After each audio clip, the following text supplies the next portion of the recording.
So you sat up all night thinking about a good domain name for your business and you find the perfect one.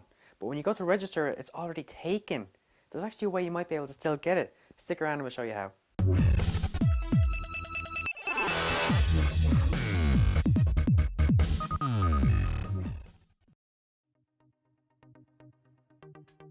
Hello and welcome to the Income Highway. This is the show where we talk all about how to build and grow your online business. My name is Paul James Carey, and as you can see, today is a navy hoodie day, so we're talking about general online business tips and tricks.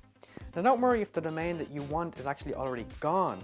You'll find that in a lot of cases the domain might actually be registered, but it doesn't actually go anywhere. What I mean by this is it doesn't lead to an active website, it leads to a dead website or a 404 page or a landing page for the domain register that whoever registered it with has got the domain for. Now one business model that people actually have done before, and they still do it currently, is they'll buy and sell domain names, also known as flipping them.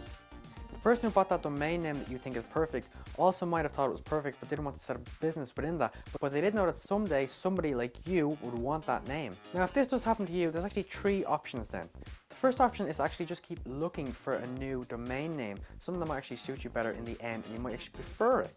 Option number two is to backorder the domain, and a lot of domain registers actually allow this. With the likes of GoDaddy, for example, if you type in a certain domain name and it's already taken, they will give you the option that you can backorder that link for, I think it's about $10. This means when that domain is then going to expire with the person who owns it, if they choose not to re-register it again for another year, the domain can then go to you.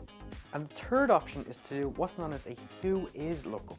If you go to who.is, that's who.is, you can actually do a search for the domain there that you wanted. Now you won't be able to buy the domain there, but what you will be able to do is get the details of the person who has bought it.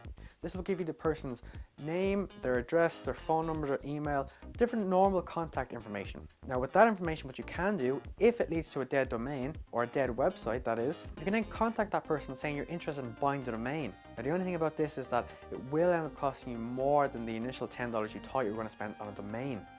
But if it's something that you think is 100% worth it for your business, it might be an option depending on the price. Now the majority of the time when you do a Whois search, you can usually find the contact information. But there is some occasions where that person might have what's known as domain privacy on the domain. Domain privacy is where you can pay an extra amount, and that means that somebody who does a Whois lookup cannot see your contact information. Usually if somebody buys a domain just for flipping purposes, they won't pay extra for the domain privacy. If however domain privacy is something you want on any of your current domains or when you're going to buy in the future, again it is something that the likes of GoDaddy or Register365 or any domain register will offer for a small extra fee. Just a quick story before I finish this video about how powerful a Whois lookup can be. My personal emails were actually hacked about 2 years ago, maybe 3 years ago at this stage. The person who hacked it was sending traffic from anyone on my contacts list to their website. I did a Whois lookup on the website and was able to find the contact details of the person who did it. I then contacted them and told them to stop immediately or there would be legal action taken. I can only assume that this actually scared the person off because immediately they did stop. So a Whois lookup can be also useful for a variety of different things. That's all for this video guys. If you do want to learn more about how to build and grow your online business, please click the subscribe button below because there is a new YouTube video here on this channel every Monday, Wednesday and Friday, and there's also a podcast every Tuesday and Thursday. If you want to learn more general online business tips and tricks, please click the annotation over here.